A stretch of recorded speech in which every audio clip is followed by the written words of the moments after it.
ओम नमो भगवते वासुदेवाय। अब ये पता चलाना है कि ये कर्म राजसी है, सात्विक है या तामसी है। तो एक बात ध्यान से रखो कि अगर कर्म कर्ता, ज्ञान, क्रिया, धृति, बुद्धि, संग, शास्त्र, खान पान आदि यदि सात्विक हैं तो वो कर्म सात्विक है। अब मान लो उसकी बुद्धि तो दुष्ट कार्यों में लगी है तो कभी भी सात्विक यज्ञ या काम नहीं हो सकता, वो पूजा नहीं हो सकती। और इसी तरीके से अगर मनोरथ पूरे करने के लिए तो वो राजसी पूजा है, क्रिया है, वो काम है। इसी तरीके से अगर कोई किसी को मारक या किसी को कष्ट देने के लिए हम कोई काम करते हैं तो वो तामसी कर्म है। तो 3 प्रकार के कर्म होते हैं, सात्विक, तामसी, राजसी।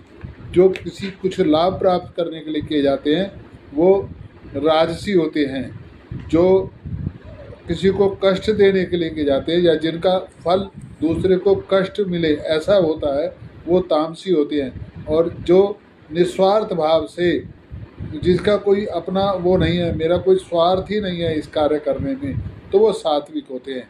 तो इस है ना, सात्विक कर्म और राजसी कर्म और तामसी कर्म। अब जैसे ये कर्म है ऐसे इनके फल भी होते हैं। सात्विक कर्मों के फल सात्विक होते हैं, तामसी कर्मों के फल तामसी होते हैं और राजसी कर्मों के फल राजसी होते हैं।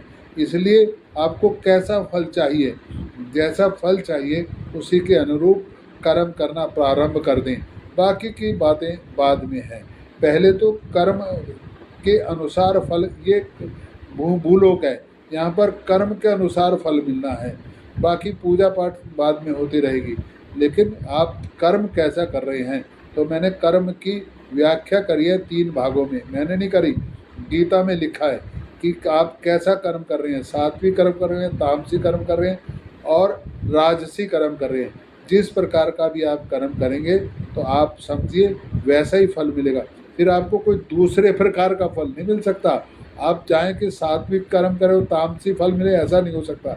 और तामसी फल करें और सात्विक कर्म मिल जाए तो फल मिल जाए, ऐसा भी नहीं हो सकता। तो कर्मानुसार आप अपना ये विभाग मैंने आपको बताए हैं जो गीता में मैंने पढ़े थे, उनके अनुसार अपने कर्म कीजिए तो उसी प्रकार से आपको फल मिलेगा।